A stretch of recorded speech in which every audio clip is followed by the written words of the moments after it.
Social media জনপ্রিয় মুখ হাসি ঠাট্টার মধ্য দিয়ে লাখো মানুষের মন জয় করা এক তরুণী সানা ইউসুফ, কিন্তু সেই প্রাণবন্ত মেয়েটি আজ আর আমাদের মাঝে নেই। ইসলামাবাদের নিজ বাড়িতে আতিথ্যর ছায়ায় তাকে কেড়ে নিল মৃত্যু। কে হত্যাকারী, কেন এমন নৃশংসতা? আজ আমরা জানবো সেই অন্ধকার বাস্তবতার গল্প যা কাঁপিয়ে দিয়েছে পুরো পাকিস্তানকে। টিকটকে লাখো ফলোয়ারে প্রিয় মুখ সানা ইউসুফ আজ আর আমাদের মাঝে নেই। মাত্র 24 বছর বয়সী এই উদীয়মান কন্টেন্ট ক্রিয়েটরকে তার নিজ বাড়িতে গুলি করে হত্যা করা হয়েছে, যা পাকিস্তান জুড়ে ব্যাপক আলোড়ন সৃষ্টি করেছে।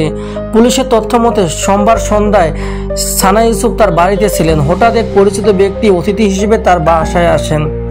কিছু সময় কথাবার্তার পর সেই ব্যক্তি আচমকা সানার দিকে বন্দুক তাক করে পরপর 2টি গুলি করে। স্থানীয়রা গুলির শব্দ শুনে সাথে সাথে পুলিশকে খবর দেয়।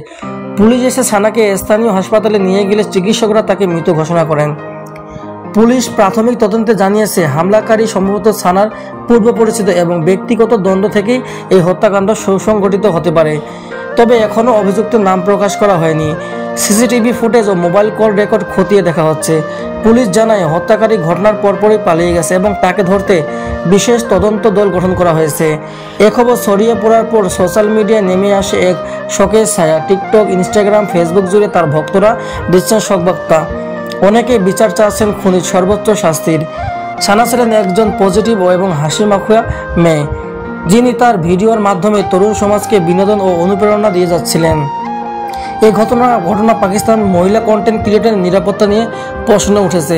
অনেকেই বলছেন, জনপ্রিয়তা যেন কারো জন্য মৃত্যু ডেকে না আনে। আইন শৃঙ্খলা রক্ষা বাহিনী বলছে, এই হত্যাকাণ্ডের তদন্ত দোষী ব্যক্তিকে আইনের আওতায় আনা হবে। সানা ইউসুফ আমাদের মাঝে নেই, কিন্তু তার স্মৃতি ও কাজ স্মরণ থাকবে বহুদিন।